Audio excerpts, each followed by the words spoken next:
द्वितीय विश्व युद्ध 1939 से 1945 तक चलने वाला विश्वस्तरीय युद्ध था।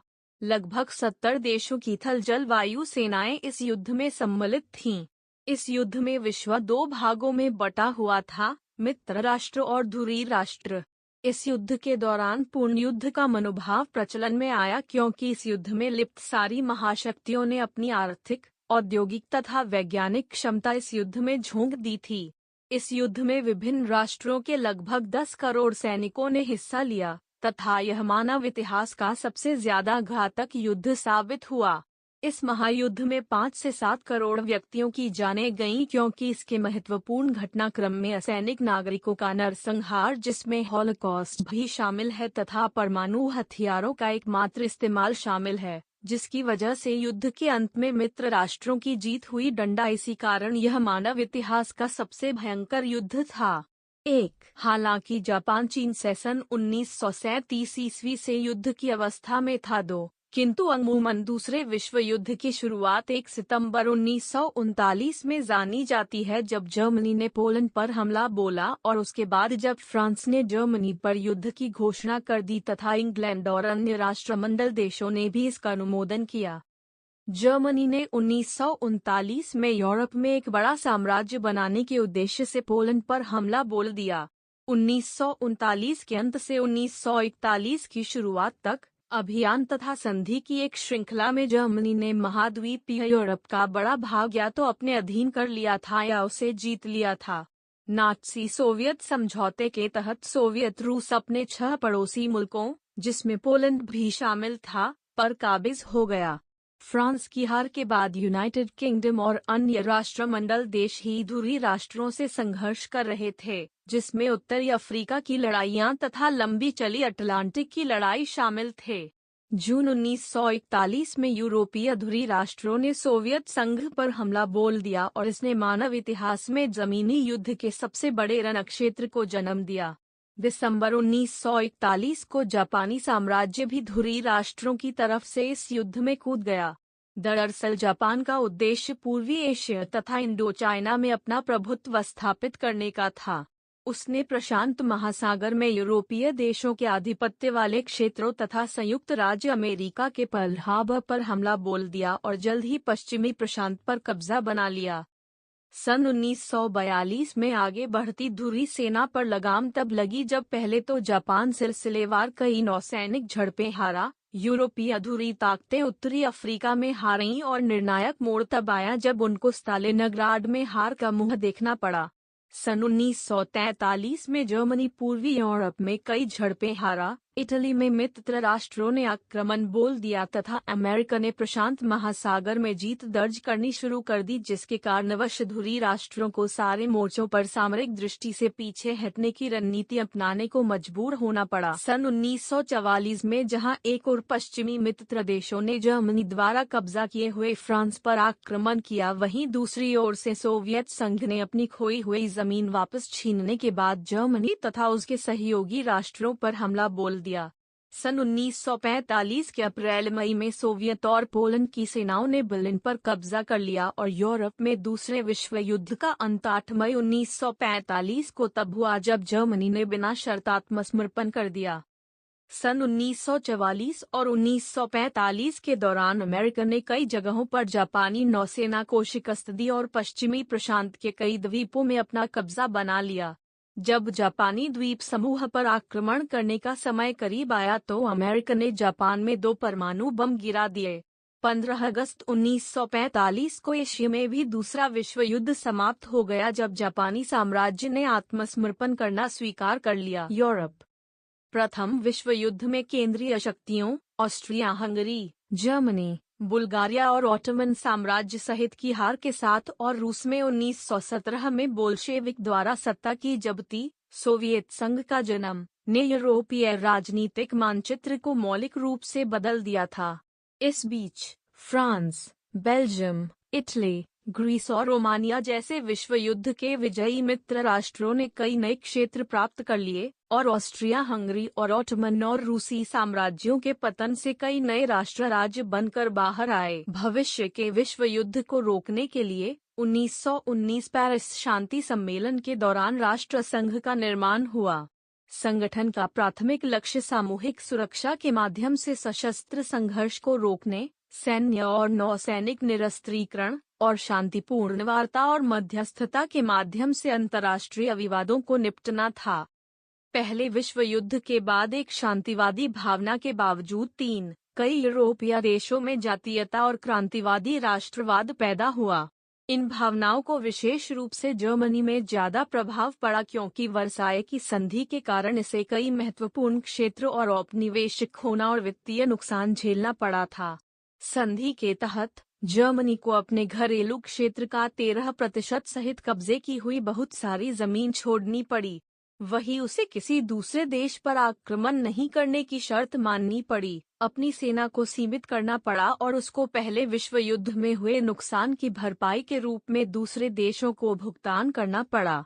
1918-1919 की जर्मन क्रांति में जर्मन साम्राज्य का पतन हो गया और एक लोकतांत्रिक सरकार, जिसे बाद में वाइमर गणराज्य नाम दिया गया, बनाया गया।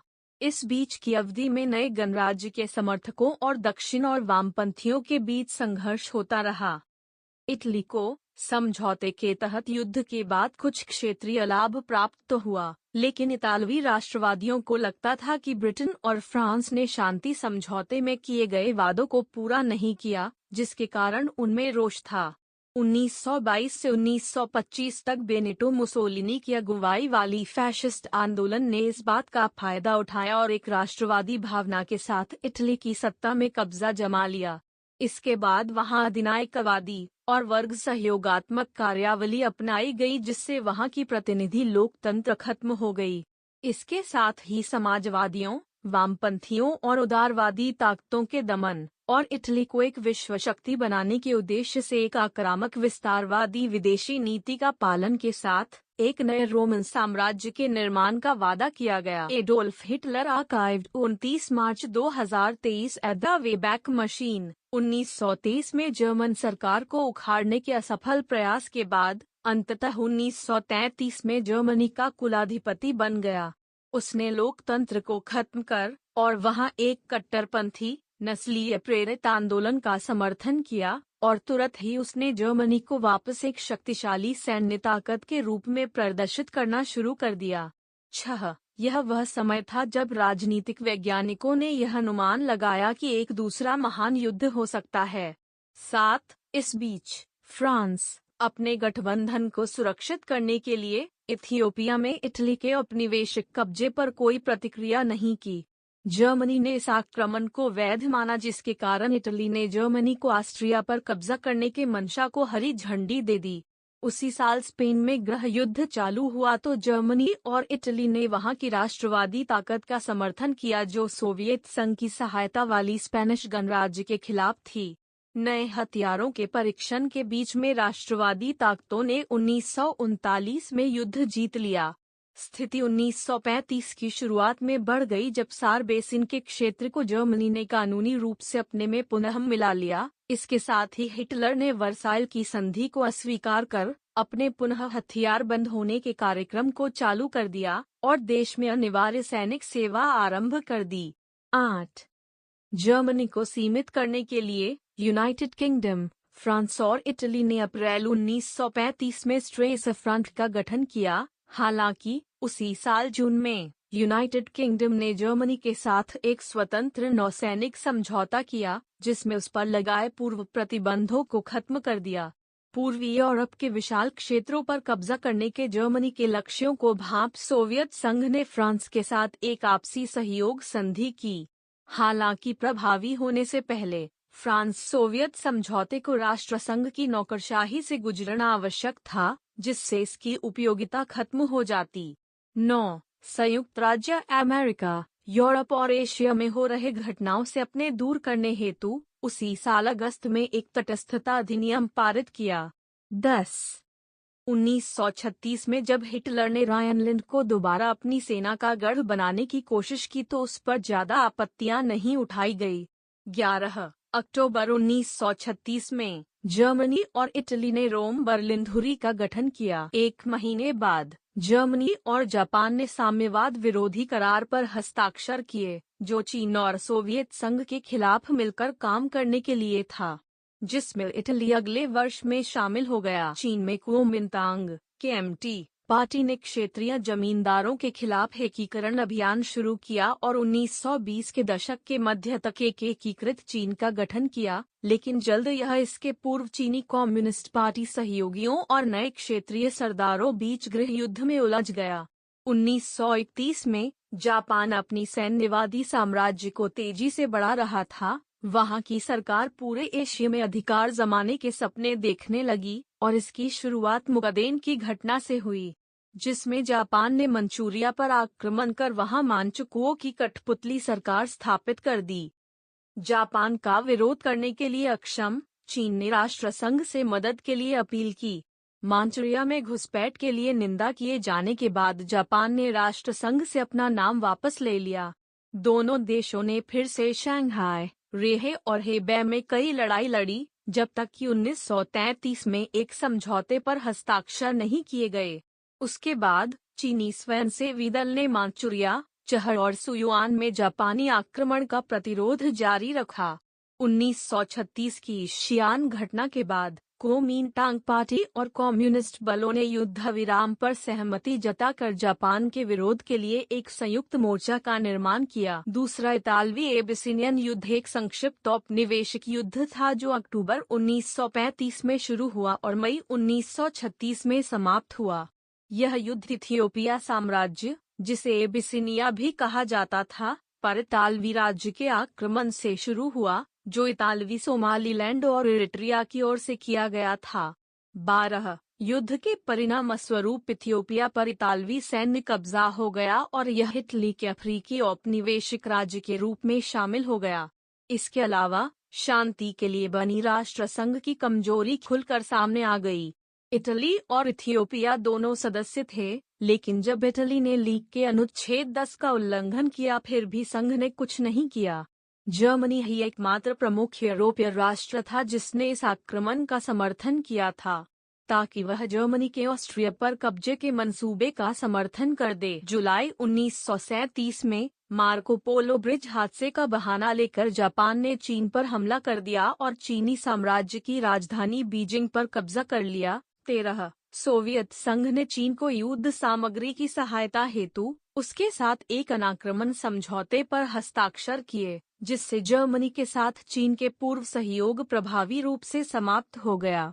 जनरल इशिमो चियांग शेक ने शंघाई की रक्षा के लिए अपनी पूरी सेना तैनात की, लेकिन लड़ाई के 3 महीने बाद ही शंघाई हार गए। जापानी सेना लगातार चीनी सैनिकों को पीछे धकेलते रहे और दिसंबर 1937 में राजधानी नानकिंग पर भी कब्जा कर लिया।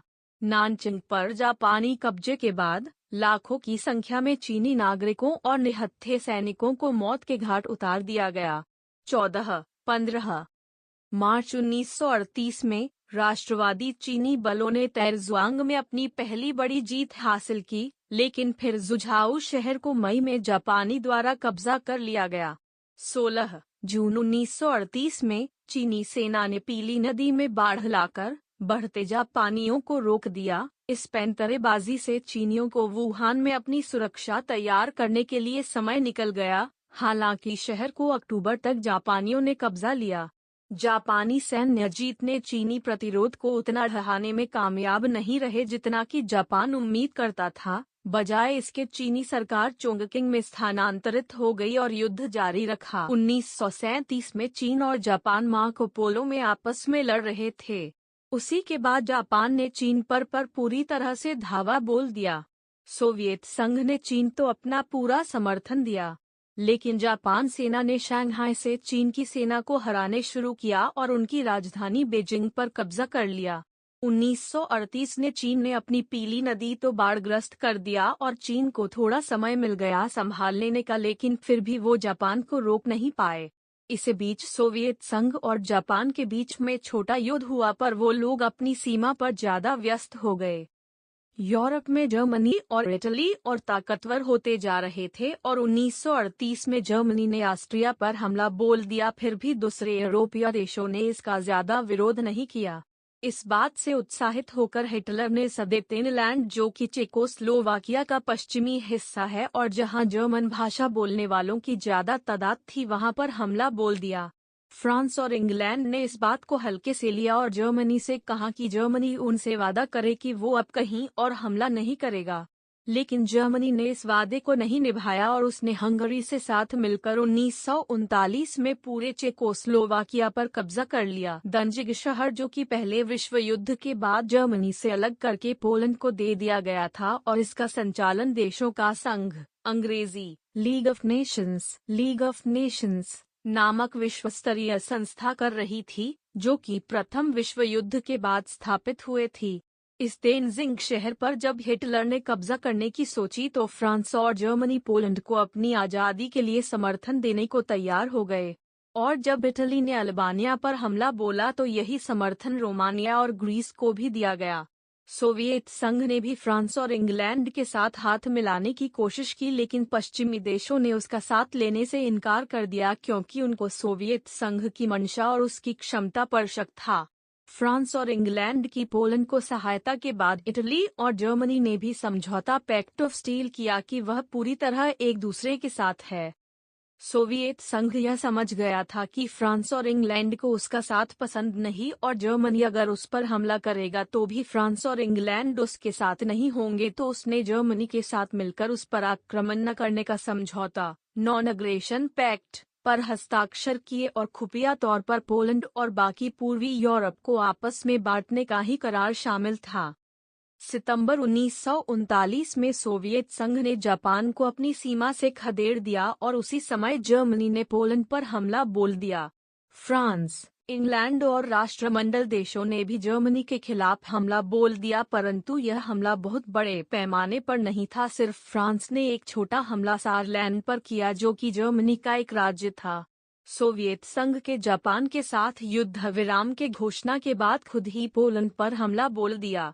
अक्टूबर 1939 तक पोलैंड जर्मनी और सोवियत संघ के बीच विभाजित हो चुका था।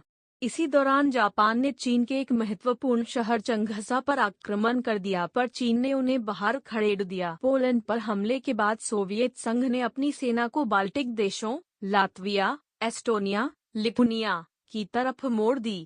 नवंबर 1939 में फिनलैंड पर जब सोवियत संघ ने हमला बोला तो युद्ध, जो विंटर वार के नाम से जाना जाता है, वो 4 महीने चला और फिनलैंड को अपनी थोड़ी सी जमीन खोनी पड़ी और उसने सोवियत संघ के साथ मॉस्को शांति करार पर हस्ताक्षर किए, जिसके तहत उसकी आज़ादी को नहीं छीना जाएगा, पर उस सोवियत संघ के कब्जाने वाली फिनलैंड की जमीन को छोड़ना पड़ेगा, जिसमें फिनलैंड की 12% जनसंख्या रहती थी और उसका दूसरा बड़ा शहर वोर्ग शामिल था। फ्रांस और इंग्लैंड ने सोवियत संघ के फिनलैंड पर हमले को द्वितीय विश्व युद्ध में शामिल होने का बहाना बनाया और जर्मनी के साथ मिल गए और सोवियत संघ को देशों के संघ, लीग ऑफ नेशंस, से बाहर करने की कोशिश की। चीन के पास कोशिश को रोकने का मौका था क्योंकि वो देशों के संघ, लीग ऑफ नेशंस, का सदस्य था, लेकिन वो इस प्रस्ताव में शामिल नहीं हुआ क्योंकि न तो वो सोवियत संघ से और न ही पश्चिमी ताकतों से अपने आप को दूर रखना चाहता था। सोवियत संघ इस बात से नाराज हो गया और चीन को मिलने वाली सारी सैनिक मदद को रोक दिया। जून 1940 में सोवियत संघ ने तीनों बाल्टिक देशों पर कब्जा कर लिया। दूसरे विश्व युद्ध के समय भारत पर अंग्रेजों का कब्जा था, इसलिए आधिकारिक रूप से भारत ने भी नाजी जर्मनी के विरुद्ध 1939 में युद्ध की घोषणा कर दी। ब्रिटिश राज, गुलाम भारत, ने 20 लाख से अधिक सैनिक युद्ध के लिए भेजा, जिन्होंने ब्रिटिश नियंत्रण के अधीन धुरी शक्तियों के विरुद्ध युद्ध लड़ा। इसके अलावा सभी देसी रियासतों ने युद्ध के लिए बड़ी मात्रा में अंग्रेजों को धनराशि प्रदान की।